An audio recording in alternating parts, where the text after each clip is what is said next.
Meus irmãos, a graça e a paz do Senhor Jesus, amém? Eu vou pedir a você que, por gentileza, se coloque de pé. Eu gostaria que antes de nós abríssemos no texto que nós vamos meditar hoje, nós fizéssemos uma oração. Vamos orar? E nessa oração eu gostaria que nós pedíssemos exclusivamente que Deus, através da sua infinita graça e misericórdia, pudesse mais uma vez falar ao nosso coração. Vamos orar? Senhor, nós te rendemos graças, nós agradecemos a Ti pelo culto que tivemos pela manhã, pela forma tão poderosa e clara que Tu falasse ao nosso coração, mas Pai, nós te pedimos também que nessa noite não seja diferente, que Tu traga nessa noite sobre a nossa vida, da iluminação do Teu Espírito Santo, e que essa iluminação, Pai, ela seja a tal ponto que nós possamos exprimir, nós possamos expor esse texto da forma, ó Deus, mais clara possível, mas que ao mesmo tempo a Tua igreja que encontra-se aqui reunida de forma presencial e aqueles que nos acompanham de forma remota, possa, ó Deus, entender o que será ministrado aqui nessa noite. Nós te pedimos isso pela Tua infinita graça, pela Tua infinita bondade e misericórdia. Fala conosco, em nome de Jesus. É assim que a Tua igreja ora nessa noite. E é assim, Pai, que nós esperamos que irá acontecer nessa noite, em nome de Jesus. Amém e amém. Ainda de pé, você vai abrir a sua Bíblia na primeira carta de Paulo aos Tessalonicenses, no capítulo de número 5. Nós estaremos, nesse momento, meditando um pouquinho. Na realidade, nós vamos concluir, a carta de Paulo aos Tessalonicenses. Nós temos exposto essa carta já há alguns domingos e algumas terças-feiras aqui. E hoje eu creio que nós iremos concluir essa primeira carta de Paulo aos Tessalonicenses. Para isso eu chamo a sua atenção a partir do verso número 4. 1 Tessalonicenses 5, a partir do verso 4, a palavra de Deus, ela nos diz assim: Mas vós, irmãos, não estáis em trevas, para que esse dia como ladrão vos apanhe de surpresa. Porquanto vós todos sois filhos da luz e filhos do dia. Nós não somos da noite nem das trevas. Assim, pois, não durmamos como os demais, pelo contrário, vigiemos e sejamos sóbrios. Ora, os que dormem, dormem de noite, e os que se embriagam, é de noite que se embriagam. Nós, porém, que somos do dia, sejamos sóbrios, revestindo-nos da couraça da fé e do amor, e tomando como capacete a esperança da salvação. Porque Deus não nos destinou para a ira, mas para alcançar a salvação mediante nosso Senhor Jesus Cristo, que morreu por nós para que, quer vigiemos, quer durmamos, vivamos em união com Ele. Consolai-vos, pois, uns aos outros e edificai-vos reciprocamente, como também estáis fazendo.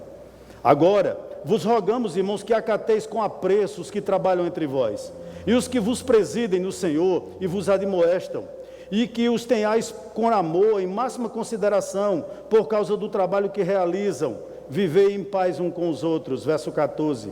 Exortamo-vos também, irmãos, a que admoestei os insubmissos, consolei os desanimados, amparei os fracos, e sejais longânimos para com todos.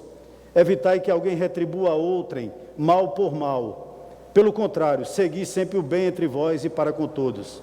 Regozijai-vos sempre, orai sem cessar, em tudo dai graça, porque esta é a vontade de Deus, em Cristo Jesus para convosco. Não apagueis o Espírito, não desprezeis as profecias, julgai todas as coisas, retende o que é bom, abstendo-vos de toda forma de mal. Amém? Os irmãos podem sentar. Nós estamos já há alguns dias, irmãos, meditando sobre essa carta de 1 Tessalonicenses. E só para relembrar os irmãos aqui nessa noite, no capítulo 1, Paulo nos mostra quais as marcas de uma igreja verdadeira. Ele dá lá no capítulo 1 dessa primeira carta. Nós já expomos isso aqui. No capítulo 2, ele defende o seu apostolado, porque Paulo entendia que se a imagem dele fosse deturpada, se a imagem de Paulo fosse denegrida, certamente também a mensagem o seria. E o capítulo 2, quase que completamente, é uma defesa de Paulo do seu apostolado, ele dizendo que verdadeiramente era um apóstolo verdadeiro. No capítulo 3, ele recebe o relatório de Timóteo, que era a pessoa que ele havia enviado até Tessalônica, e Timóteo traz boas e más notícias para Paulo. As boas notícias é que a igreja está progredindo, as boas notícias é que a igreja está tendo pelo menos 3 características de uma igreja verdadeira. Eles possuíam fé em Jesus Cristo, eles possuíam o amor e eles possuíam também a esperança da vida eterna. Contudo, como toda igreja na terra, eles tinham problemas e também tinham dúvidas, porque a dúvida é uma doença da fé. E que dúvidas eram essas acerca de que Timóteo trouxe acerca da igreja de Tessalônica e passou para Paulo? Pelo menos 2. Primeiro era um problema. Alguns estavam querendo voltar à prostituição, por entenderem que o corpo era mau e o que valia era o espírito. E Paulo começa, a partir do capítulo de número 4, dizer para eles o seguinte: olha, a vontade de Deus para vocês é que vocês se santifiquem, que vos abstenhais, ou seja, que vocês abram mão da prostituição. Essa é a vontade clara de Deus para vocês. Mas também havia uma dúvida incrível na igreja de Tessalônica, que perdura até hoje. Que dúvida, que assunto era esse? A segunda vinda de Cristo, a chamada parousia. Eles tinham dúvidas acerca de como Cristo vai voltar. Se Cristo voltar, os que já morreram estão perdidos porque não vão estar vivos. E como eu preguei aqui, alguns dias atrás, no capítulo 4, a partir do verso de número 13, Paulo é muito claro. Em primeiro lugar, do capítulo 4, do verso 1 até o verso 12, Paulo diz para eles, dá alguns conselhos acerca de qual era a vontade de Deus para eles. Em primeiro lugar, que eles se santificassem. Mas em segundo lugar, que eles também se amassem uns aos outros. E depois de dar esses conselhos, Paulo começa com o último assunto dessa carta. Por essa razão, no capítulo 4, verso 21, Paulo começa o capítulo 4 com um advérbio, finalmente. Ele está, na realidade, concluindo, ou seja, fazendo alusão ao último assunto que ele vai tratar nessa carta, que é exatamente a segunda volta de Cristo, a segunda vinda de Cristo, a parousia. E ele dá alguns conselhos à igreja, e ele fala para a igreja o seguinte: olha, quando Cristo voltar, a trombeta vai tocar. O próprio Jesus nas nuvens vai dar uma ordem. Aqueles que estão mortos ressuscitarão do túmulo, e num piscar de olhos, os corpos deles já ressurretos, já glorificados, se unirão com o seu espírito, que o próprio Cristo trará entre as nuvens. E depois nós, os que ficarmos vivos, seremos arrebatados juntamente com eles. E aí Cristo descerá e implementará o reino dele aqui, julgará os ímpios e nós viveremos com ele eternamente. É isso que Paulo diz. Mas parece que a igreja não entendeu, por essa razão ele escreve 2 Tessalonicenses. Mas antes de nós entrarmos em outra oportunidade, na segunda carta aos Tessalonicenses, Paulo continua no verso 4 a falar sobre essa vinda do Senhor. Como isso se dará? Como isso acontecerá? Será que isso é uma surpresa? Mas antes de nós adentrarmos no texto, me permita dizer o que é pregar nesse texto. Pregar nesse texto, para mim, eu acho que eu tenho hoje o mesmo sentimento que Noé tinha quando construía a arca. Noé passou 120 anos construindo a arca.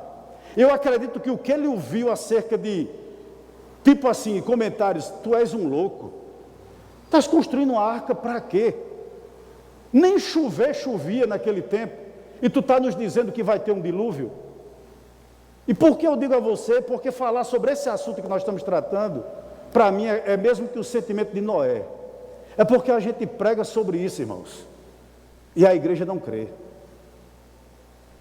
A gente prega sobre a segunda vinda de Cristo e a igreja não se conserta.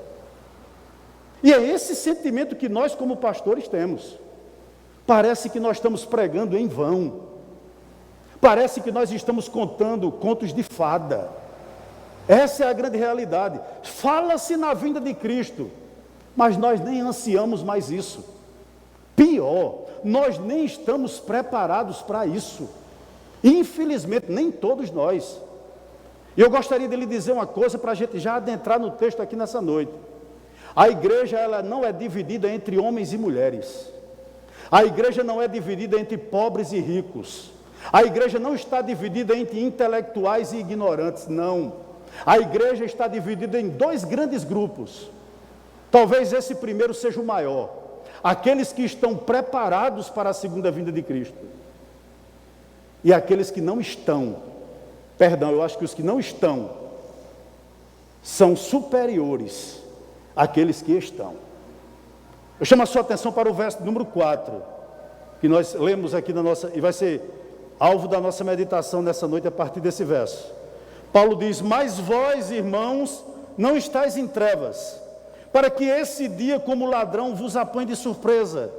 Porquanto vós todos sois filhos da luz e filhos do dia. Nós não somos da noite nem das trevas. Interessante, né? Se você prestou atenção, essa adversativa mais, na realidade Paulo está fazendo um contraste. Um contraste com o que, pastor? Com o que ele havia acabado de escrever do verso 1 e do verso 3. Quando ele diz que o dia do Senhor vem como um ladrão. E um ladrão não avisa quando vem. E esse dia será de quê? De destruição para os que não estão preparados. Então veja bem, essa palavra que eu começo a dizer aqui nessa noite, é quase que especificamente para os salvos. Paulo está falando com os salvos de Tessalônica. E ele está dizendo: mas vós, irmãos, vós quem? Ao contrário daqueles que não estão preparados, vocês, irmãos. Aí ele continua: não estáis em trevas, para que esse dia como ladrão vos apanhe de surpresa. O que é que Paulo está dizendo aqui? Ele está dizendo mais uma vez que virá o grande dia. E ele tira isso de livros como Isaías. Que grande dia é esse, que ele denomina o dia do Senhor com D maiúsculo? É o dia onde Cristo virá julgar os ímpios, condenar os ímpios, lançar os ímpios no inferno e salvar de uma vez por todas a sua igreja. Esse grande dia, Paulo está dizendo, virá um dia que não nos pegará de surpresa, que não nos agarrará de surpresa. Para quem ele está dizendo isso? Para aqueles que não estão em trevas. É isso que ele diz aqui no verso número 4. Vocês não estão em trevas. Eu acho isso interessante, sabe por quê? Porque para Paulo, uma pessoa que vive em trevas é uma pessoa que vive em pecado. E viver em trevas significa que a tua mente, como também o teu coração, está imerso nas trevas da obscuridade. E as trevas levam a pessoa a dois posicionamentos. Primeiro, a ignorância acerca de Deus. Ele até tem um Deus com D minúsculo, mas ele não sabe que Deus servir. Quantas pessoas, você chega, por exemplo, na nossa nação, 95% de nós brasileiros dizemos acreditar em Deus. Mas que Deus nós acreditamos? Que evangelho nos é pregado? Que ao invés de nossa nação progredir em termos morais, em termos intelectuais, em termos humanitários, a gente regride. Então é uma falácia dizer que 95% dos brasileiros, ou seja, em cada 10, mais de 9 acreditam em Deus. É mentira. Por que mentira? Porque a pessoa que acredita em Deus não tem a sua mente nas trevas. Ela sabe quem é Deus. Ela não anda como um idólatra. Mas não só isso, o coração dela também não está imerso nas trevas. Existe luz sobre o coração dessa pessoa, a luz do Evangelho. É isso que Paulo está dizendo aqui. Mas vós, irmãos, veja que ele separa os grupos. Ele diz o seguinte: olha, não estáis em trevas, para que esse dia, como ladrão, vos apanhe de surpresa. É interessante que o comentarista John Stott, fazendo uma análise desse texto, ele diz o seguinte: que intelectualmente luz é verdade e trevas é ignorância. Então, se luz é verdade e luz é Deus, aquele que vive na luz tem um estreito relacionamento com Ele. Logo, ele é uma pessoa com certeza que diz não ao pecado. Isso é interessante da gente pensar nessa noite, perdão. Por quê? Porque se esse dia vier hoje, porque se esse dia vier amanhã, como Deus lhe pegará? Esse dia será para você o quê? Um dia de surpresa? Será que você está imerso nas trevas? Será que você vive nas trevas? Ah, pastor, mas eu sou religioso. Eu não estou perguntando isso. O texto está nos dizendo o seguinte, verso 4 e 5: porquanto vós todos sois filhos da luz e filhos dos dias, nós não somos da noite nem das trevas. O que é que Paulo está dizendo aqui? Que as trevas não fazem parte da vida de quem é salvo. Por quê? Porque ele foi iluminado pelo Evangelho. E os salvos estão preparados para esse grande dia, assim como aquelas virgens prudentes. Estão lembrados da parábola das 10 virgens? Todas tinham lâmpadas, né? Mas 5 tinham lâmpadas sem azeite. As outras tinham azeite na lâmpada. Quando o noivo voltou, as loucas pediram o quê? Elas acharam que pelo fato de ter apenas lâmpada, entenda lâmpada como religiosidade, elas iriam participar da festa do noivo, e elas não entraram, porque faltava nelas o quê? O azeite, a luz. É isso que Paulo está dizendo aqui, meus irmãos. É isso que Paulo está dizendo aqui. Eu gostaria de compartilhar aqui um exemplo com você, de uma pessoa, eu falei isso na minha última pregação aqui na nossa igreja, e foi algo que muito falou ao meu coração. A forma como Jó tratava a família dele. Eu vou ler apenas um texto, e se você quiser ir para o livro de Jó, no capítulo 1, apenas o verso de número 5, eu gostaria muito que você abrisse lá. Eu falei sobre isso na minha última pregação, mas nem todo mundo estava aqui, eu gostaria de lhe relembrar. Diz assim o texto sagrado, Jó 1:5.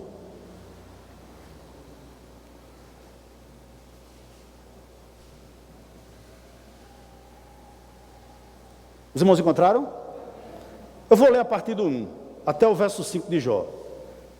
Havia um homem na terra de Uz, cujo nome era Jó, homem íntegro e reto, temente a Deus, e que se desviava do mal, vivia na luz. Nasceram-lhe 7 filhos e 3 filhas. Possuía 7.000 ovelhas, 3.000 camelos, 500 juntas de boi, 500 jumentas. Era também muito numeroso o pessoal ao seu serviço, de maneira que este homem era o maior de todos do Oriente. Seus filhos iam à casa um dos outros e faziam banquetes, cada um por sua vez, e mandavam convidar suas 3 irmãs a comer e beberem com eles. Decorrido o turno de dias de seus banquetes, chamava Jó a seus filhos e os santificava. Levantava-se de madrugada e oferecia holocausto segundo o número de todos eles, pois dizia: talvez tenham pecado os meus filhos e blasfemados contra Deus em seu coração. Assim o fazia Jó continuamente. Jó era uma pessoa que vivia na luz. E se você prestou atenção no texto aqui, na declaração de imposto de renda de Jó, lá em Uz, onde ele morava, o primeiro bem que ele coloca diante da Receita Federal de Uz, não eram os seus bois nem suas jumentas. A coisa que Jó tinha mais preciosa para ele, eram seus 7 filhos e 3 filhas. Era a coisa mais preciosa que Jó tinha. E interessante, tudo parecia que ia bem na casa de Jó.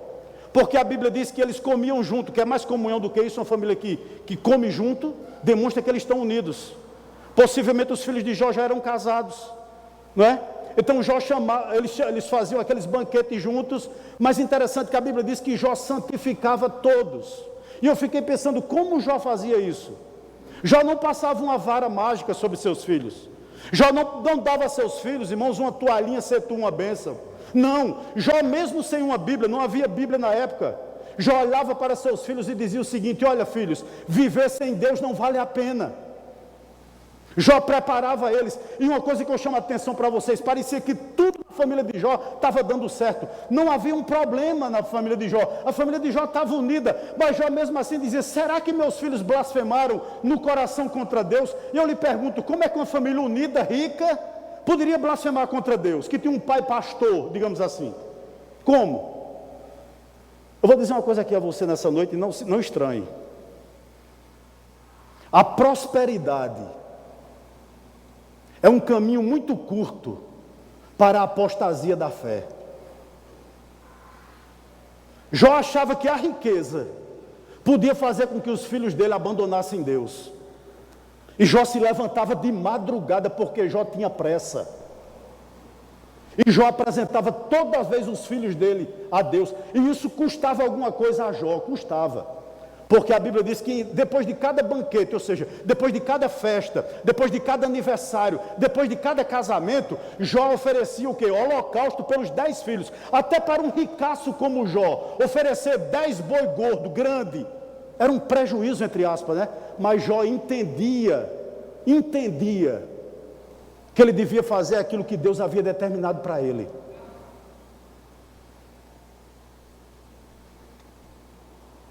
Eu acho que talvez muitos de nós aqui já temos filhos casados. E quando os nossos filhos casam, a gente deixa de instruí-los como instruía quando era solteiro. A gente deixa de exortá-los como exortávamos como ele era solteiro. Mas uma coisa a gente nunca deixa de fazer pelos nossos filhos, mesmo eles sendo casados. Qual, pastor? Interceder. Era isso que Jó fazia. Porque Jó vivia na luz. Jó tinha medo de que seus filhos fossem para o inferno. Jó tinha medo que o Senhor chamasse, como chamou os 10 de uma vez só, né? E eles não estivessem preparados. Jó os santificava. Aí você pode me perguntar, pastor, por quê? Porque Jó tinha luz na mente. Jó tinha luz no coração. A coisa mais preciosa para Jó não eram os seus bois, não eram as suas jumentas, não eram as suas ovelhas, os seus bens, os seus servos, não. A coisa mais preciosa para Jó era o quê? A vida eterna.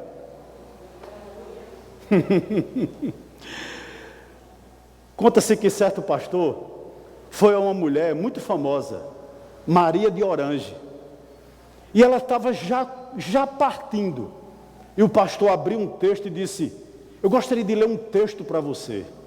Aquela mulher fitou os olhos do pastor e disse o seguinte, fitou nos olhos do pastor e disse a seguinte frase: eu não deixei esse assunto para a última hora, eu estou preparada. Ô irmão, quantos de nós estamos aqui podemos dizer isso? Se Deus me chamar hoje, eu estou preparado. Mas se Jesus voltar hoje, eu também estou preparado para me encontrar com Ele. Paulo diz que o salvo está, porque ele não tem uma vida nas trevas. Pelo contrário, ele vive na luz. E ele continua dizendo o seguinte no verso 6. Assim, pois, ou seja, por estarmos preparados, por não andarmos nas trevas, assim, pois, o quê? Não durmamos como os demais, pelo contrário, vigiemos e sejamos sóbrios. Ora, os que dormem, dormem de noite, os que se embriagam, é de noite que se embriagam. O que é que Paulo está dizendo aqui, versos 6 e 7? A vigilância deve ser constante, irmãos, louvado seja Deus. Para você aqui, o que significa dormir? Tem muito crente dormindo, irmãos. E aqui não é um eufemismo, aqui não é morrer. Paulo usa essa figura de linguagem dizendo o seguinte, que dormir aqui no verso 6 significa viver como se nunca houvesse um dia de juízo. Há pessoas assim, e isso dói no nosso coração. O que, pastor? Saber que há pessoas no nosso meio que estão despreparadas. Isso deveria doer no nosso coração, deveria. Dormir aqui significa viver em pecado, viver no pecado, se deliciar no pecado. Paulo diz no verso 6, ei, não durmamos como os demais. Quem são esses demais? São as pessoas que vivem nas trevas. Esse é o apelo do apóstolo para nós, esse é o apelo do Espírito Santo para nós. E eu tenho certeza do que eu vou dizer aqui, você já viu. Você conhece pessoas, talvez você tenha até um na sua casa, que você vive constantemente querendo acordar. Acorda, você se torna até chato, né? Você está dormindo, o Senhor vai vir, acorda para a vida. Acorda, menino, a vida está passando. Ei, e você não toma decisão. É isso que Paulo está dizendo, fiquem acordados. Por quê? Porque Cristo pode voltar a qualquer momento. Você crê nisso, irmãos? Eu acho que não. Vocês estão me entendendo nessa? Eu estou falando claro. Cristo pode voltar a qualquer momento. E se Ele nos pegar dormindo, ou seja, se Ele nos pegar atolado no pecado, nós não iremos. Nós seremos julgados. Isso é muito sério. Isso deveria nos levar nessa noite a dormirmos de joelhos. E fazermos um quê? Um autoexame em nossa vida e dizer: Senhor, o que há de errado comigo? Por que eu não te levo a sério, Senhor? Por quê? Porque minha família não te leva a sério, Senhor. Eu acho que essa palavra de hoje deveria nos levar a essa reflexão. Deus, eu estou há 20 anos dentro da igreja, há 15 anos dentro da igreja, há 6 meses dentro da igreja, eu não mudo, Senhor. Essa é a sua preocupação? Se essa é a sua preocupação, eu tenho uma boa notícia para você. Você é salvo. Mas se uma palavra como essa é ministrada, e você não está nem aí, teu namoro vai continuar do mesmo jeito, teu casamento vai continuar da mesma maneira, os sites que tu vai visitar são os mesmos ilícitos. Se isso acontece para você, eu tenho uma péssima notícia para você: você vive nas trevas. E isso é muito sério. Com base nesse verso 6 e no verso 7, Paulo nos dá 2 advertências. A primeira é o seguinte: a necessidade de vigiar. O que significa vigiar, pastor? É estar atento, é estar com os olhos arregalados, focado na promessa, ou nas promessas, vivendo em obediência. Por quê? Porque o dia do Senhor se aproxima. E eu tenho uma coisa muito séria para dizer aqui na igreja do Médici, muito séria. Irmãos, piedade não se empresta. Relacionamento com Deus você não compra aqui no mercadinho de bio. Não. Entrar no céu, você não entrará no céu por procuração. Ah, se eu pudesse lhe dar uma procuração, você me dá uma procuração, garantindo que a gente entraria no céu. Não, não. Paulo diz: vigiem, vigiem dia e noite, vivam na ponta dos pés, esperando a volta de Cristo a qualquer momento. Isso é, irmãos, sinceramente, isso é muito importante na nossa vida. Assim, pois, não durmamos como os demais, pelo contrário, vigiemos. Estejam atentos, porque Cristo está às portas. E se Ele voltar e lhe pegar dormindo, você vai ficar. Isso, irmãos, às vezes tira o nosso sono. Eu acho que, não sei se já tirou o seu, mas isso me tira o sono muitas vezes, né? E nesse sentido eu gostaria de lhe incentivar nessa noite a ter essa vigilância em sua vida. Mas não só isso, ele nos dá outro conselho ainda, com base nesse verso 6. Ele diz que é necessário não só sermos vigilantes, mas também sermos sóbrios. É o que diz o verso 6. Assim, pois, não durmamos como os demais. Pelo contrário, vigiemos e sejamos o quê? E sejamos sóbrios. Para você, o que é sobriedade? O que é ser sóbrio? Na própria etimologia da palavra fica claro. Sóbrio é o contrário de ébrio. Sobriedade é o contrário de embriaguez. O que é que Paulo está dizendo aqui? Que eu e você, que somos salvos, nós não podemos viver como um bêbado. Nós não podemos viver como um ébrio. Em que sentido? Perdendo a noção da realidade. Irmãos, há pessoas que olham para o futuro e acham que vão viver eternamente aqui. Nós estamos criando castelos aqui. Nós estamos fincando raízes aqui.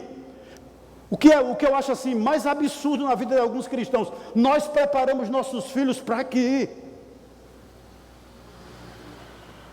né? Nós não preparamos nossos filhos para a eternidade, como Jó fazia. Por quê? Porque se nós não fazemos isso, o nosso estilo de vida é o estilo de um ébrio, é o estilo de vida de um bêbado. Mas a nossa responsabilidade é preparar a nossa família para o futuro. Me permita um parênteses aqui. Eu fiz minha devocional essa semana, naquela historinha de Ana, lá de 1 Samuel. E Ana pede a Deus o quê? Um menino. Ela era estéril, né? E para ser estéril, uma mulher judia, ser estéril era uma lástima, porque tirava a possibilidade dela de ser mãe do Messias. Por essa razão, ser estéril na cultura judaica, era algo terrível, era como se fosse um sinônimo de pecado. Hoje não. Mas uma mulher judia, quando ela era estéril, ela ia à loucura, porque não havia possibilidade alguma dela dar a luz ao Messias. E Ana era estéril, e ela pede Samuel, um filho, né? Deus concede a ela Samuel. A Bíblia diz que depois de desmamado, entenda o seguinte, com 3 anos de idade no máximo, Ana veste Samuel de sacerdote e vai entregar a Eli. Aí tu me pergunta, quando Ana foi entregar aquilo que era muito precioso para ela, lá naquele tabernáculo a Eli, tu acha que Ana não olhou para a família de Eli, não? Como eram os filhos de Eli? Ofni e Finéias. A Bíblia diz que eram filhos de Belial.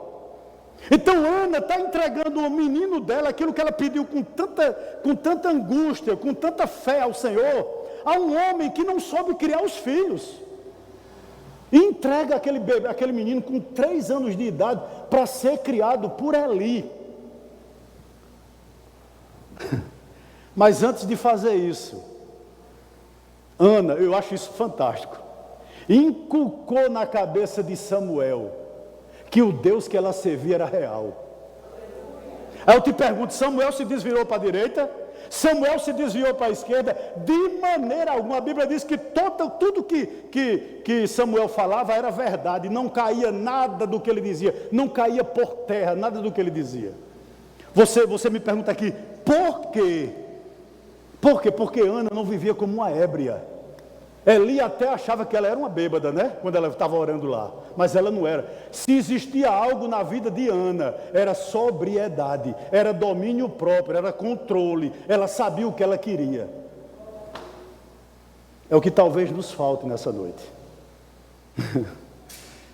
Mas Paulo diz também, aliás, eu gostaria de destacar também na necessidade de ser sóbrio, é que o bêbado ele não só perde a noção da realidade, mas ele também foge da realidade. Muitas pessoas se embriagam para fugir da responsabilidade. O que é que Paulo está dizendo aqui? Que um crente, por ser sóbrio, ele não foge dos seus deveres. Nós estamos vivendo uma pandemia, né? Todo mundo sabe disso, é um assunto muito batido. E nós, como igreja, ficamos na dúvida. Eu fico em casa ou eu saio? Eu vou para os cultos ou eu saio? Aí eu lendo a história de Martinho Lutero, quando Martinho Lutero enfrentou a peste negra, ele disse algo interessante. Mais ou menos eu vou dizer com as minhas palavras. Há momentos que é necessário a gente ficar em casa, se recolher, para que a doença não se propague. Mas haverá momentos que a igreja, como ele mesmo fez, tem que sair, porque há pessoas precisando de nós. E é interessante que naquela época, Lutero trouxe pessoas com a peste bubônica para dentro da casa dele e cuidou deles. Ele perdeu até um filho com essa doença. Mas ele dizia o seguinte: eu não posso, irmãos, dizer não àqueles que estão precisando, mas ao mesmo tempo eu não posso, de uma forma irresponsável, ser um transmissor dessa doença. Então eu acho que essa pandemia trouxe para nós, ou deveria ter trazido para nós, isso. Quando eu tenho que ter sobriedade suficiente para saber quando eu sou uma pedra de tropeço, quando eu sou um perigo para algumas pessoas, mas também quando eu vou ser luz. Eu não posso viver como um irresponsável, mas eu também não posso me comportar como um covarde. Eu gostaria que você guardasse isso aqui nessa noite. E você que está me ouvindo aí, me vendo aí, perdão, pelas nossas redes sociais. Haverá momento nessa pandemia que você vai ter que se isolar. Há pessoas que você tem que evitar para que o vírus não seja transmitido. Mas haverá momentos em que a igreja tem que ir. Haverá momentos que pessoas precisarão de nós. E nós vamos fazer o quê? Eu lembro, irmãos, no epicentro dessa epidemia, que eu não sei onde é o pico. Se você disser onde foi o pico dessa doença, depois você me diga. Eu não sei, não encontrei ainda ele. Mas num desses picos, chegou uma pessoa lá na minha casa querendo se suicidar. De outra igreja aqui, ninguém da nossa igreja, tá bom? Fazia pouco tempo que a gente tinha perdido algumas pessoas amigas. E a pessoa ficou lá do lado de fora dizendo: pastor, o senhor vai abrir ou não? Eu quero uma luz. Eu quero uma direção. Aí deu logo 3 tossidas, eu abri o portão, eu digo, seja o que Deus quiser. Mas graças a Deus, irmãos, que ela está aí, para a glória de Deus. Então há momentos em que você vai ter que se recolher, mas há momentos que você vai ter que se expor. Por quê? Porque nós somos sóbrios, nós não vivemos como um bêbado, nós não vivemos como um irresponsável, nós não fugimos da nossa responsabilidade. Louvado seja Deus por isso. Nós não podemos ser temerários, mas nós também não podemos ser omissos. E me permita aqui outro parênteses aqui nessa noite. Agora há pouco tempo, a semana passada, eu vi algo lindo de um pastor em Manaus. Os hospitais superlotados, não havia oxigênio, filas quilométricas no hospital, e um pastor e sua igreja, com pratos de sopa, distribuindo para aquelas pessoas que estavam esperando atendimento. Em hospitais. Por quê? Porque esse homem tem sobriedade na mente. Ele sabia que naquele momento não era momento de se fechar, não era momento de ficar com medo, era momento de ajudar, era momento de forma responsável, com luva, é claro, com todos os cuidados, é claro, com a higienização, inclusive da marmita, mas ele entendeu que era momento do quê? Dele se expor, e ele foi. Paulo diz que eu e você devemos viver dessa maneira, de forma sóbria e de forma vigilante. Por quê? Porque nós somos filhos da luz. Versículo 7. Ora, os que dormem, dormem de noite, os que se embriagam, é de noite que se embriagam. Hoje não mais, né? Mas no tempo de Paulo e até no meu tempo, as pessoas que iam pecar, vamos dizer assim, iam para as noitadas, o nome já diz tudo, né? Faziam isso à noite. O que Paulo está dizendo aqui no verso 7? Que eu e você, a exortação é essa. Existe um perigo sobre a nossa vida, sabe qual, irmão? De nós imitarmos o mundo, de nós sermos influenciados por esse mundo. Existe um perigo da igreja assimilar os valores do mundo e não de confrontá-lo. E não de confrontá-lo. Deus nos chamou para isso, para nós sermos luz, porque nós somos do dia, nós somos da luz e nós não somos da noite. Versículo 8. A igreja deve aguardar a segunda vinda de Cristo de forma corajosa. Olha o que diz o verso 8. Nós, porém, que somos do dia, sejamos sóbrios, revestindo-nos da couraça da fé e do amor, e tomando como capacete a esperança da salvação. Meus irmãos, viver na expectativa na segunda vinda de Cristo não é viver acomodado. Base bíblica para isso, pastor, Atos 1, 10, 11. Quando os discípulos ficam olhando para Jesus, quando Jesus é assunto aos céus, e alguém diz o seguinte: esse Jesus que vocês veem indo ao céu, um dia ele voltará. Então o que eu acho interessante aqui é que eu e você, nós que somos da luz, devemos aguardar a vinda do Senhor como? De forma corajosa. É isso que Paulo está dizendo aqui. Eu não posso ficar pensando, quanto pior, melhor, pastor. Não, nós não fomos chamados para isso. Porque quanto pior, mais perto está a volta de Cristo. Não. Essa não é a posição da igreja. Essa é olhar para o mundo. Se você tem essa visão, a sua visão é uma visão míope. Não, Deus nos chamou para lutar. Nós devemos lutar para quê, pastor? Para acordar os que estão dormindo, para acordar os que estão em trevas. Foi para isso que Deus nos chamou. Deus não lhe chamou para estar aí num banco, numa cadeira, alisando cadeira, não. Não. Deus não lhe chamou para isso. Eu discordo totalmente daquela pessoa que diz assim: por favor, não faça mais isso não. Você vem dar um aviso missionário e diz um aviso missionário. A gente pensa que missionário só é quem está na Índia.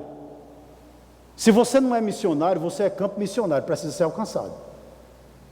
Bota isso na sua mente. Todos nós temos que ir. Você pode ser que não vá para a Índia, mas você pode ir para seu vizinho. Essa é a grande realidade. Então nunca deu aviso assim. Missões é feita de 3 formas: orar, ir ou contribuir. Não. Missão sempre é feita indo. Não existe crente que não vá, senão não é crente. Seja para seu colega de trabalho, seja para o vizinho do teu lado, seja para a pessoa que estuda contigo, seja para teu cliente, seja para a pessoa que Deus colocou para ir na tua casa fazer uma visita, é teu campo missionário, está aí teu campo missionário. você tem que ir. É verdade que você tem que contribuir, tem que orar, mas todos nós temos um chamado. E cabe a mim e a você, por exemplo, com base em Efésios 5,14, olha o que Paulo diz em Efésios 5,14: desperta, ó tu que dormes, levanta-te, levanta-te de entre os mortos, e Cristo te levantará. O que é que ele está dizendo, irmãos? Que a minha função e a sua como luz é despertar aqueles que estão nas trevas, e não viver especulando, quando Cristo vai voltar? Não nos cabe isso. Mas é importante também, e isso é uma qualidade de uma pessoa sóbria, segundo Paulo aqui no verso 8, né? Quando ele diz, nós porém que somos do dia, sejamos sóbrios. Como? Revestindo-nos da couraça da fé e do amor, e tomando como capacete a esperança da salvação. Se você for ler o comentário de William Hendricks, em Efésios capítulo 6, ele falando sobre a armadura de Deus, ele escreve algo lá que eu nunca esqueci. Ele diz o seguinte, que a armadura é de Deus, não é sua. Deus lhe empresta. Agora tem um detalhe. Se você não quiser se revestir dessa armadura, jamais você chegará ao céu.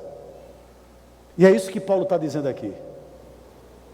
Coloquem a couraça da fé e do amor, ou seja, proteja teu coração contra os dardos inflamados do maligno. Guarde isso aqui, teu coração, porque se Satanás colocar no teu coração que tu não és amado por Deus, ele vai te vencer. Se Satanás colocar no teu coração que você não é filho de Deus, ele vai te vencer, ele vai te tirar daqui. Portanto, Paulo diz aí, coloca uma couraça aqui, naquilo que você acredita, e nunca deixe de amar. Agora, outra coisa interessante, proteja a mente, sabe? Eu vou dizer algo aqui que para você e para mim é difícil de acreditar, por isso que Deus diz o seguinte, que pelo menos nós temos um dom, a Bíblia diz o dom da fé.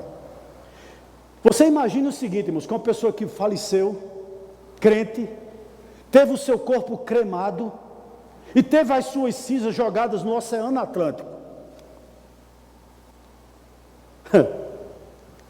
Quando Cristo voltar, que der a ordem, essa pessoa vai sair de lá. Se você não proteger isso aqui, e isso aqui, tu vai se tornar um incrédulo. Agora eu lhe pergunto, aí você pode estar dizendo, mas que coisa difícil de acontecer. Deixa eu lhe dar um conselho aqui nessa noite, ou fazer uma lembrança para você aqui nessa noite. Há algo impossível para alguém que criou tudo isso aqui que você pode ver e não ver. E a única matéria-prima que ele tinha era o nada.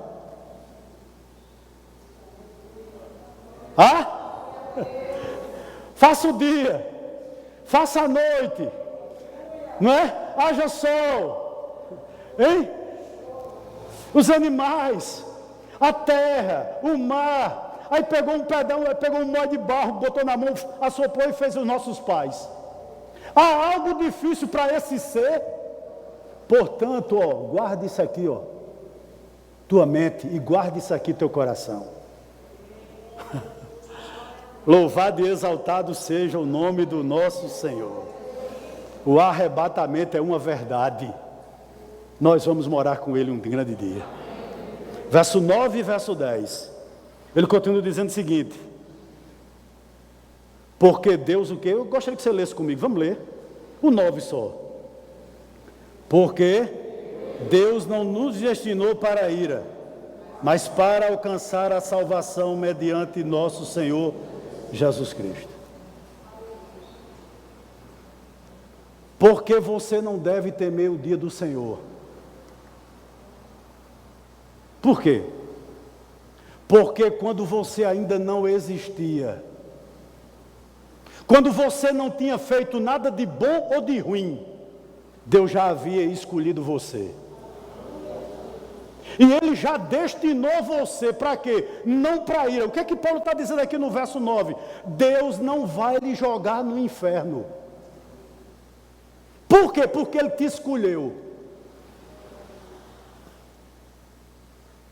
Você é vaso, Ele é o oleiro, foi Ele que lhe fez, Ele é quem sabe como lhe criou, Ele é quem sabe o nome que te deu, Ele é quem sabe a forma que te deu. Por quê? Porque Ele é soberano, e Ele lhe destinou não para a ira, Deus lhe destinou para a salvação, e ponto final. Porque você pode dormir tranquilo, porque você é predestinado a ir para o céu. É isso que a Bíblia está dizendo. Você pode ler Efésios 1,4. Aliás, 1 Tessalonicenses 1,4. Quando Paulo diz, vocês foram eleitos. Posso dizer algo aqui a você que não é minha, a frase? Me parece que é de um pastor chamado A.W. Tozer. Ele diz o seguinte: se você acha que você merece o céu, ou é Martin Lloyd Jones, não lembro, você não entendeu nada do Evangelho. Todos nós que estamos aqui, toda a humanidade que está, entenda a humanidade todinha aqui na minha... O que era que ela merecia? O inferno. Quando Deus manda alguém para o inferno, o que é que Ele está fazendo? Aplicando a sua justiça. Deus não está sendo injusto.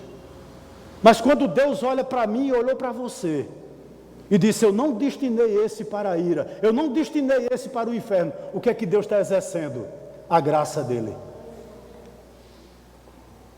Ele não nos destinou para a ira. Aí você pode estar dizendo aí, eu não concordo, pastor, amém, eu lhe respeito demais. Por isso que você vive nas trevas. Porque um salvo não vive. Por isso que você vive visitando site pornográfico e não deixa nunca, por mais que seja pregado aqui. Por isso que seu namoro não tem limite. Por quê? Porque você é das trevas. Por isso que você vive na ignorância, na ira, na cólera, como foi nos pregado aqui nessa manhã. Porque você é filho da ira, meu filho. E um filho da ira é natural ele viver nas trevas. É duro, né? Mas é a realidade. É isso que Paulo está dizendo aqui. E a salvação não se baseia ou não está alicerçado naquilo que você faz por Deus, mas naquilo que Cristo fez por você. Olhe de novo para o verso 9. Porque Deus não nos destinou para a ira, mas para alcançar a salvação mediante nosso Senhor Jesus Cristo. Ou seja, Jesus nos garantiu a salvação. Ele morreu no nosso lugar e nos justificou. Essa é a grande verdade. É a grande verdade. Aí você pode estar dizendo, pastor, eu tenho tanto medo de perder a salvação. Eu não tenho. E isso não é porque eu seja arrogante ou prepotente, não. É porque eu tenho luz na mente. E quando eu olho para o verso de número 10 do texto que nós estamos analisando, vá para ele, olha o que Paulo diz.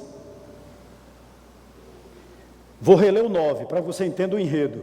Porque Deus não nos destinou para a ira, mas para alcançar a salvação mediante nosso Senhor Jesus Cristo. Olha o verso 10. Que morreu por nós para que o quê? Quer vigiemos, entenda, quer estejamos vivos, quer durmamos, ou seja, se já morremos, vivamos em união com Ele. O que é que Paulo está dizendo aqui aos Tessalonicenses? Vocês estão vigiando? Ou seja, vocês estão atentos à segunda volta de Cristo? Quando Cristo voltar, será que vocês estão vivos? Então vocês vão com Ele. Vocês vão ser arrebatados. Mas talvez os seus parentes, possivelmente algumas pessoas já haviam morrido lá em Tessalônica. Interessante, né? Uma igreja que só tinha algo em torno de 2 meses ou 3, quando Paulo emite essa epístola para eles. Mas parece que alguns irmãos lá haviam morrido. E a preocupação dos Tessalonicenses era esse, Paulo, e os que morreram em Cristo, sem Cristo voltar, o que é que vai acontecer com eles? Eles perderam a salvação. Paulo diz, não. Quer vigiemos, ou seja, quer estejamos vivos quando Cristo voltar, quer durmamos, ou seja, quer estejamos no túmulo, nós estaremos para sempre unidos com Ele. Certa vez perguntaram ao pastor Russell Shedd o seguinte, pastor, um crente pode perder a salvação? E ele pensou e disse a seguinte resposta, depende de quem o salvou. Se quem o salvou foi Jesus Cristo, jamais. Você é salvo por quem? Se você é salvo na pessoa de Jesus Cristo, você não perde a salvação. Irmãos, isso é glorioso demais. Demais. E agora eu vou rapidamente, a partir do verso número 13. Interessante que Paulo, presta atenção aqui no que eu vou dizer, irmãos. Ele está no último assunto da carta, que é a parousia, a segunda vinda de Cristo, né? Ele dá conselhos à igreja do 4:1 ao 13, até o 12, dizendo qual é a vontade de Deus para a vida deles, a santificação e que se amem.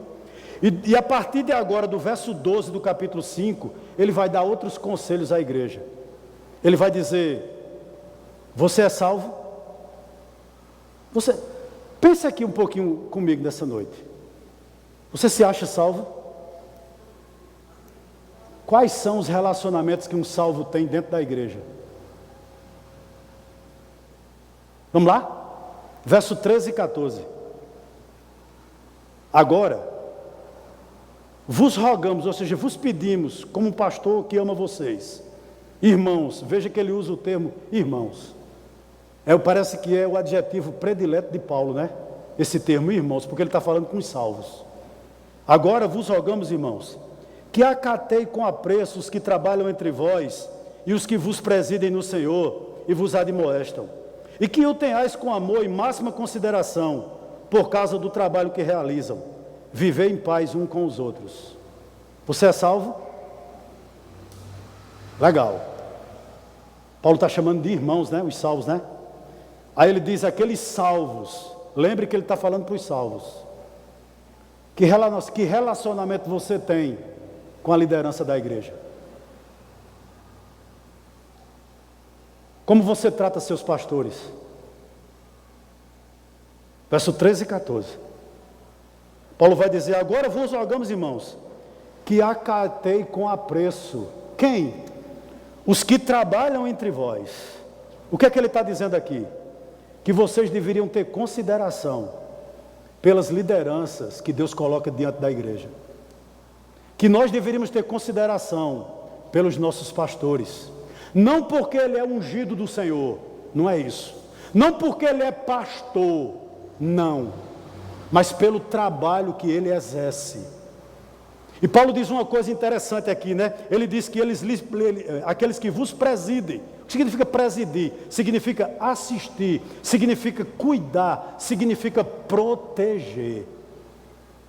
Abra seus ouvidos aqui nessa noite, por favor, para o que eu vou dizer. O pastor tem duas vozes, duas. Com uma, ele alimenta as ovelhas. Com a outra, ele afugenta os lobos. Se o presidente Médici pensa que eu vou tolerar lobo, eu não vou. Se você pensa que eu vou sacrificar a ovelha para dar oportunidade a lobo, eu não vou. Ele diz: acateis aqueles que vos presidem, ou seja, aquele que cuida de vocês, não porque ele é pastor, repito, mas pelo trabalho que ele exerce, né? E ele continua, né? Aquele que vos preside no Senhor e vos admoestam. O que é admoestar? É encorajar, é corrigir. Admoestar significa isso, significa confortar também. Há momentos, irmãos, que a igreja tem que ser exortada. E há momentos que a igreja tem que ser colocada no colo. Há momentos, irmãos, da gente chorar juntos. E há momentos da gente chamar vocês à responsabilidade. Por quê? Porque nós velamos pela alma de vocês. Aí Paulo diz: ei, tratem essas pessoas com consideração.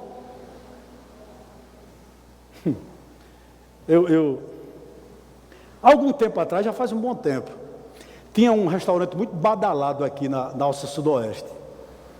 E minha mãe é louca por galinha de capoeira. E disseram a ela que nesse restaurante servia galinha de capoeira com arroz de leite.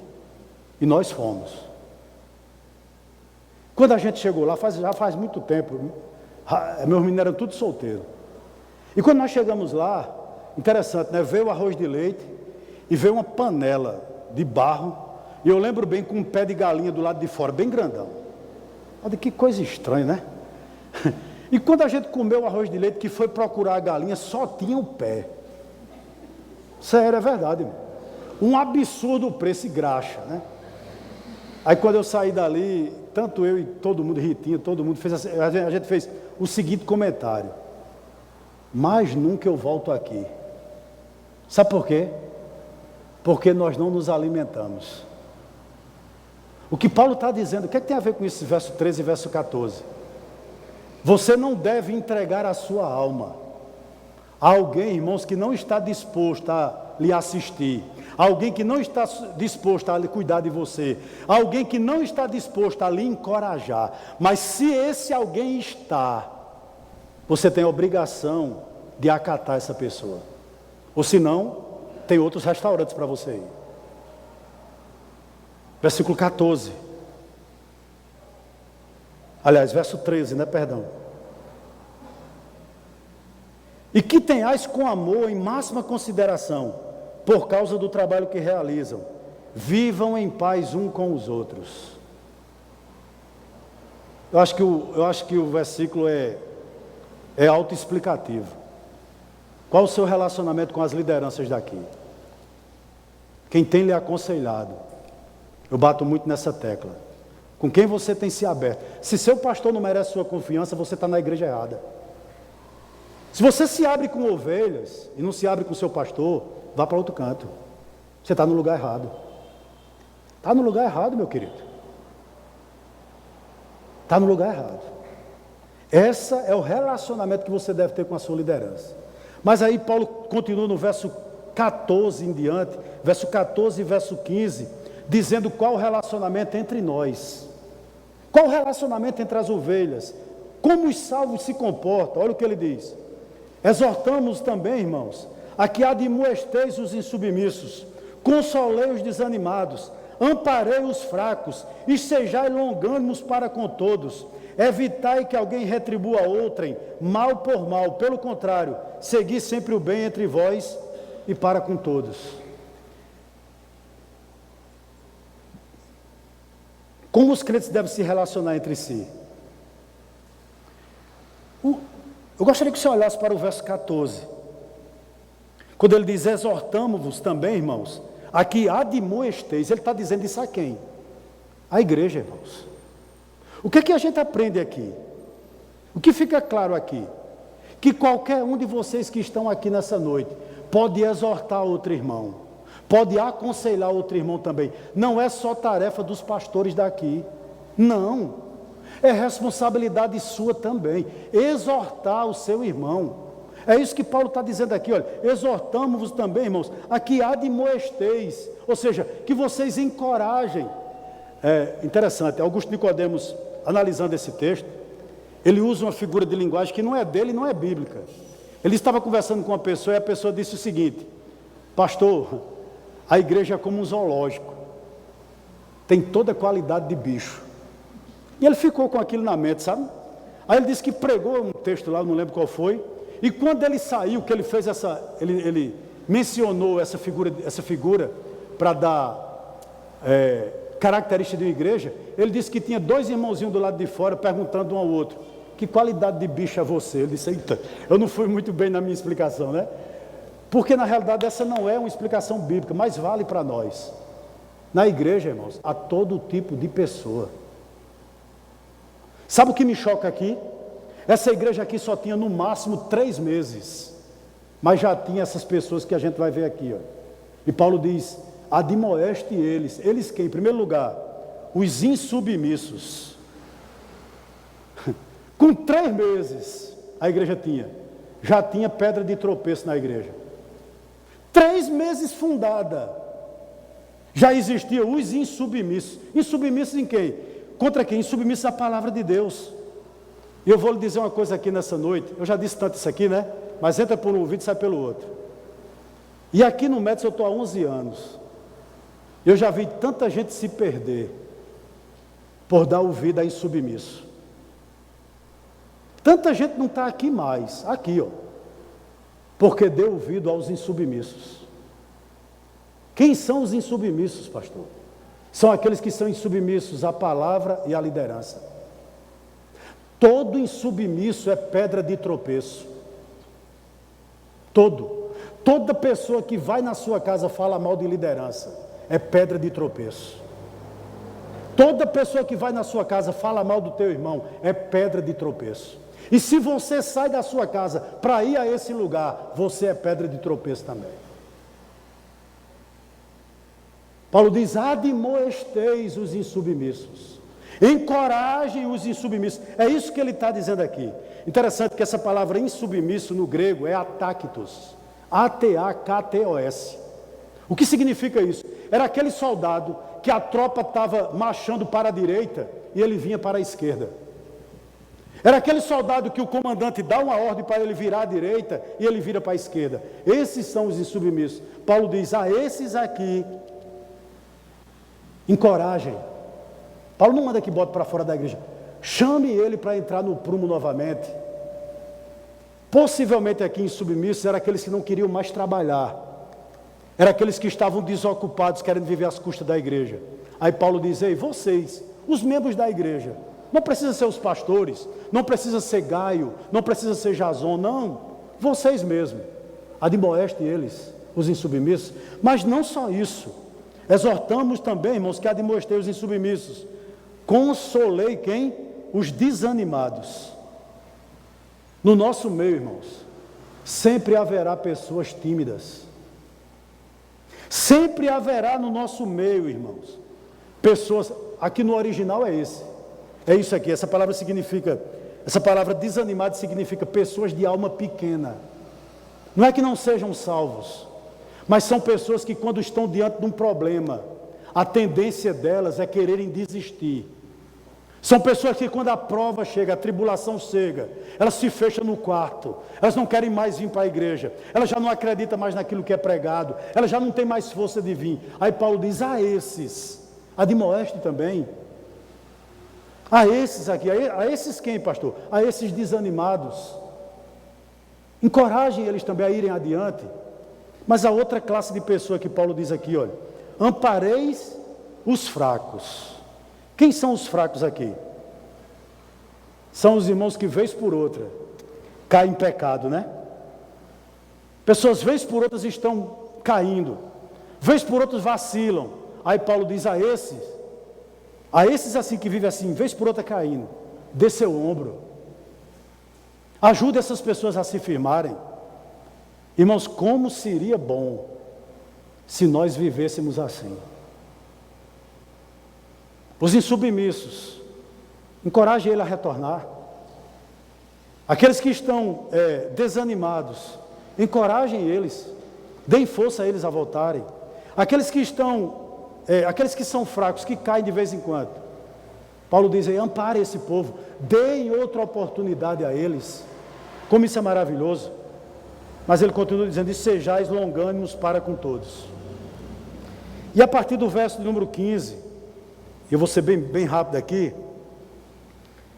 No verso 15 ele ainda falando ainda sobre como nós devemos nos comportar uns com os outros, qual é o relacionamento que nós temos como ovelha. Ele diz o seguinte: evitai que alguém retribua a outra em mal por mal. Pelo contrário, segui o bem entre vós e para com todos. Eu examino esse verso numa frase: retribuir o bem com o mal é demoníaco. Se alguém lhe faz o bem e você retribui com o mal, isso não é uma obra de Deus, isso é uma obra do demônio. Retribuir o bem com o bem é humano, mas nós estamos na igreja para retribuir o mal com o bem.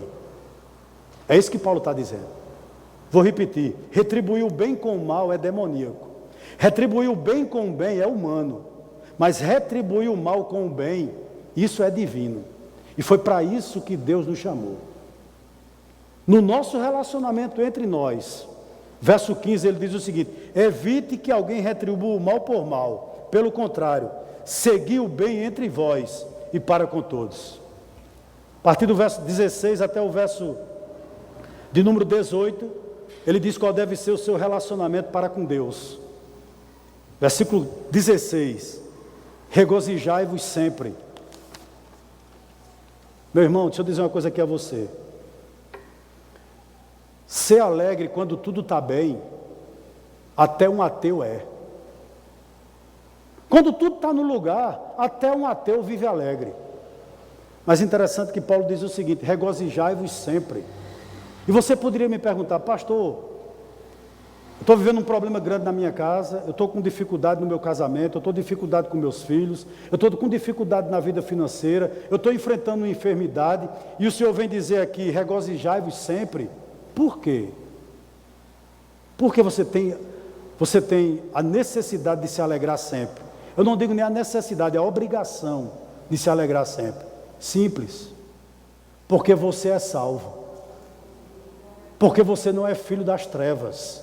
Porque você é filho da luz. Porque entre tantos, por exemplo, eu lembro sempre disso.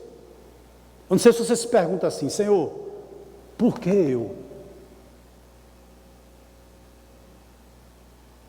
Lembre da tua vida. As pessoas que estudaram com você desde o jardim da infância. Lembra do teu grupo de amigos agora. Dos teus primos. Das tuas primas. Dos teus colegas de trabalho. Aí faz uma pergunta para você mesmo agora. Por que tu me escolheste, Senhor? Regozijai-vos sempre, porque você é salvo.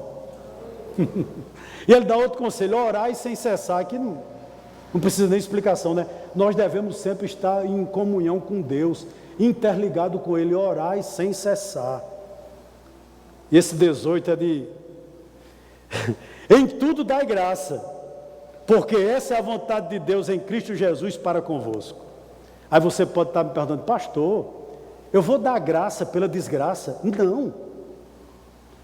Você vai dar graça pela morte de um filho? Deus o livre, não é isso. Eu vou dar graça porque meu casamento acabou? Não é isso que Paulo está dizendo.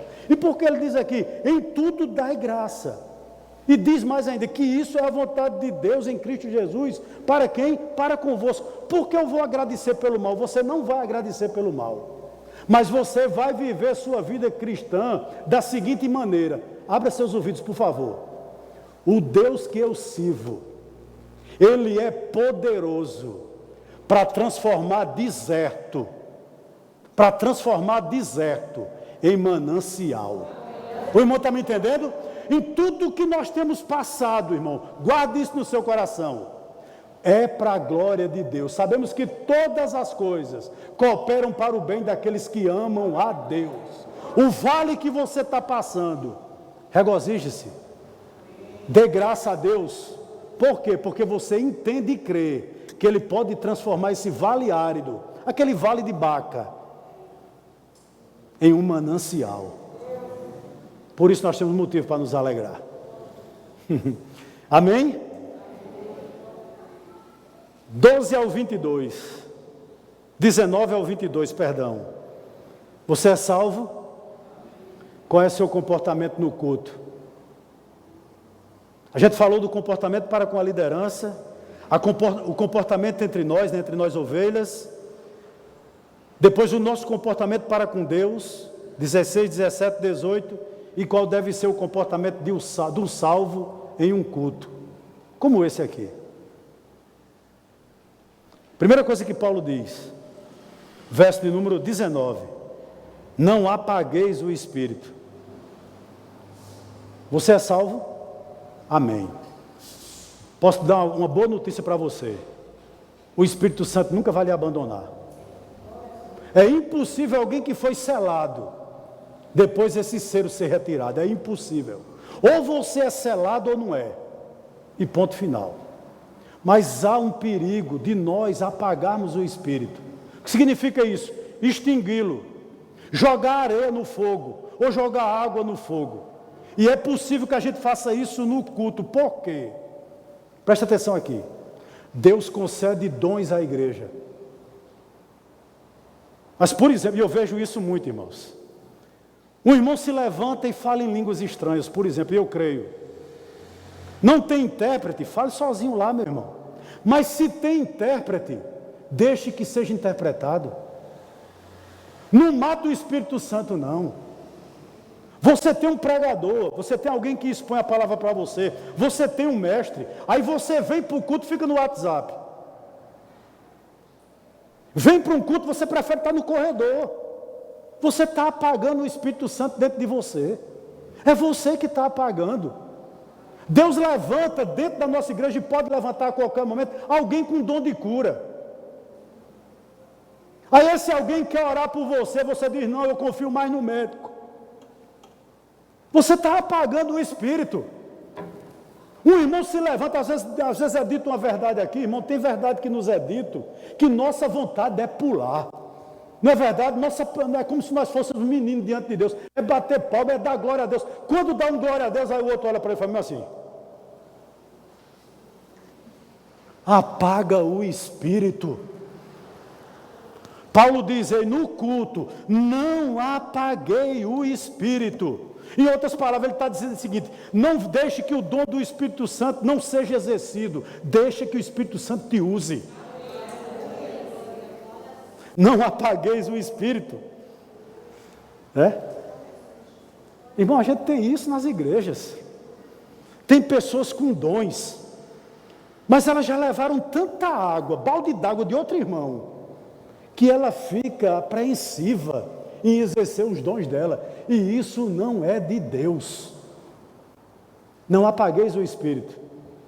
Mas Paulo diz outra coisa interessante aqui, né? Não desprezei as profecias. Atente bem para o seguinte, o que era profecias aqui? Era a exposição da palavra. No tempo de Paulo, existiam muitos profetas itinerantes. E aqueles profetas adentravam, por exemplo, na igreja de Tessalônica, que dizia, eu tenho uma palavra de Deus para vocês.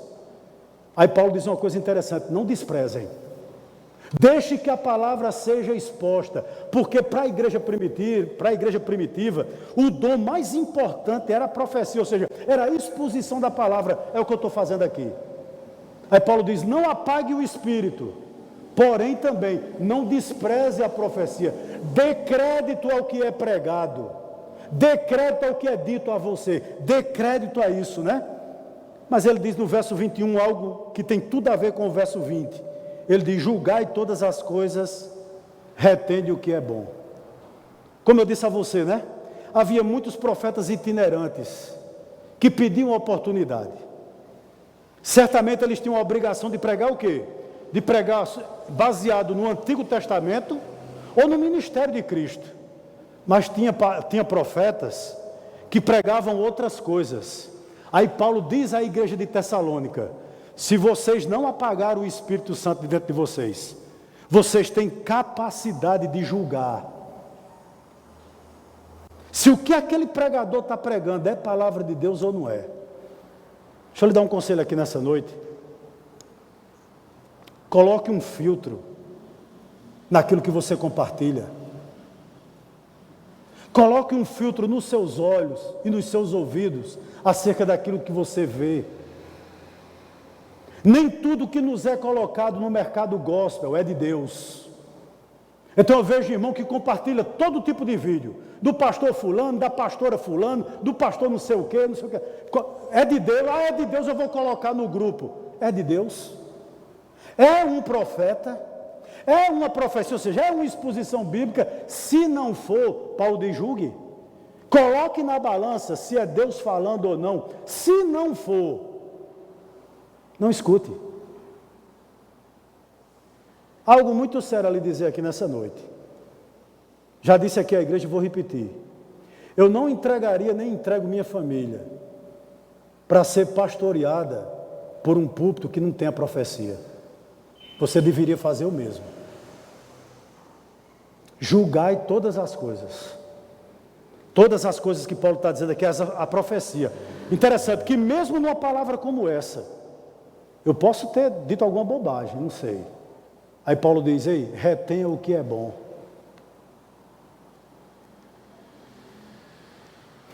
Eu não sei quem é o autor que diz o seguinte, nunca acredite 100% num teólogo. Um dia ele vai errar. Por isso que nós não podemos desprezar as profecias, nem o que, nem apagar o espírito. Tá bom? Vamos concluir. Abstendo-vos de toda forma de mal. Antes de nós irmos para esse verso 22, eu gostaria de dizer algo com base aqui no verso 21. Irmãos, onde Deus planta o trigo, bota isso no seu coração. Satanás semeia o joio. Onde Deus estabelece uma igreja, o diabo abre uma capela. Aonde Deus levanta um profeta, Satanás levantará um falso profeta. Pode guardar isso no seu coração. Eu acho que de tudo que eu falei a partir do verso 12 até aqui, talvez o mais sério seja isso.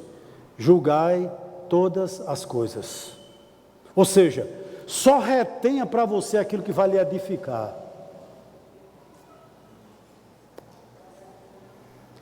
Abstendo-vos de toda forma de mal. Louvado seja Deus. O que é você se abster de todo mal? Entre outras coisas, com base aqui no contexto, é você vir para um culto e você sair vazio. Há pessoas que vêm para um culto e mediante o que é exposto, ele não tira nada para ele. Paulo diz, abstenha desse mal. Da palavra ser pregada e você desprezar o que o Espírito Santo está tentando colocar no teu coração. Porque você não dá crédito ao que é pregado. Paulo diz, ei, não leve esse pecado para dentro da igreja, nem tão pouco para dentro da sua casa. Tá bom? E o verso 23 em diante é autoexplicativo, eu acredito, né?